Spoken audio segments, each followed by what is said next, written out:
तो चलिए अब एक स्टोरी सुनते हैं स्टार्टिंग क्विकली के बारे में।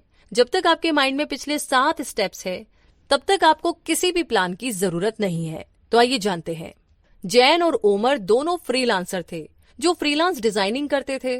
उन्हें मल्टीपल प्रोजेक्ट्स मिलते थे जिससे उन्हें अच्छा खासा प्रॉफिट होता था, लेकिन फिर उनका इंटरेस्ट इससे कम होता गया। दोनों हैरान थे कि क्या कोई और भी करियर ऑप्शन उनके लिए हो सकता था। अब ये कोई अच्छा साइन नहीं था। उन्हें इस काम में 1 साल से ज्यादा हो चुका था और इतनी जल्दी बोर हो जाना नॉर्मल बात नहीं थी। तो एक दिन उन्होंने अपनी फेवरेट कंट्री का मैप डिजाइन किया, एक ऐसी कंट्री जहां वो दोनों हमेशा जाना चाहते थे। उस मैप का डिजाइन फिनिश करने के बाद अब वो उसे प्रिंट कराना चाहते थे, लेकिन प्रॉब्लम ये थी कि इसे प्रिंट कराने में उनके $500 खर्च होते, क्योंकि प्रिंटिंग ऑफिस 500 कॉपीज से कम प्रिंट नहीं करते थे। तो उन्होंने 500 कॉपीज को प्रिंट करवा लिया और अपना मैप ले लिया, लेकिन बाकी के 498 मैप्स का वो क्या करेंगे उन्हें समझ ही नहीं आया। इनमें से कुछ तो उन्होंने दे दिए और फिर 494 मैप्स बचे।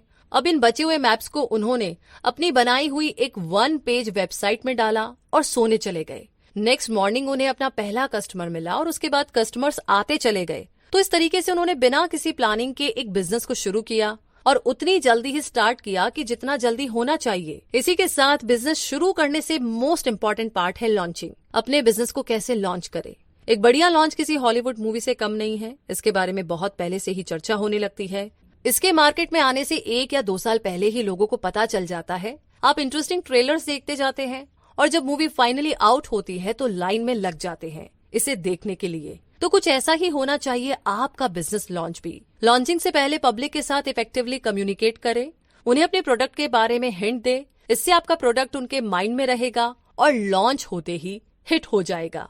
लेकिन सवाल यह है कि उधारी का क्या किया जाए। तो यहाँ पर ऑथर बताते हैं कि किसी भी गुड बिजनेस को शुरू करने से पहले आपको उधार लेना पड़ेगा, लेकिन सच तो ये है कि ऐसा बिल्कुल भी नहीं है। ये आपकी चॉइस है, आप उधार ले या नहीं। आपको बहुत से लोग भी मिल जाएंगे जिन्होंने अपनी पूरी जिंदगी सेविंग बचा करके भी रखी और अच्छा बिजनेस भी चलाया। और हम यहाँ एक पॉपुलर मिसकंसेप्शन के बारे में बात कर रहे हैं। तो ये बता दें कि अपनी हॉबी को अपना बिजनेस बनाने में कोई बुराई नहीं है।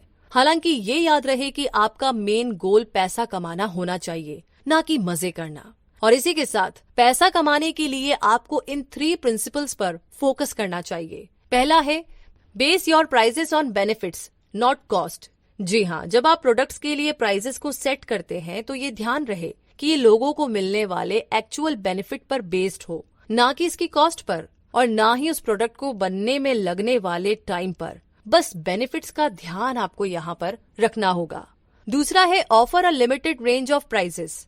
आप अपने कस्टमर्स को हमेशा ऑप्शन दे कि वो डिफरेंट प्राइस रेंज में से चूज कर सके, लेकिन ये भी ध्यान रखे कि ऑप्शन लिमिटेड हो।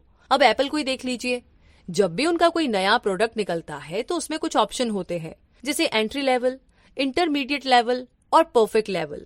लेकिन इन तीनों लेवल के प्रोडक्ट्स के प्राइस में मामूली डिफरेंस होता है, जिससे लोग ज्यादातर लास्ट लेवल वाला परफेक्ट प्रोडक्ट ही खरीदते हैं, क्योंकि इसमें कोई तुक नहीं बनता कि आप $1000 खर्च करके भी एंट्री लेवल की कोई चीज ले रहे हैं, जबकि $300 ज्यादा खर्च करने में आपको इसका परफेक्ट वर्जन मिल रहा हो। आगे थर्ड है get paid more than once. मतलब ये कि आपका पे बैक एक ही बार क्यों आए। आप चाहे तो पर मंथ 1 से ज्यादा बार पे बैक पा सकते हैं, बस कंटिन्यू बने रहे। जैसे अब नेटफ्लिक्स को ही ले लीजिए, आप उनके स्ट्रीमिंग सर्विस देखने के लिए मंथली पे करते हैं। उनका पे डे हमेशा होता है, हर रोज, हर महीने और हर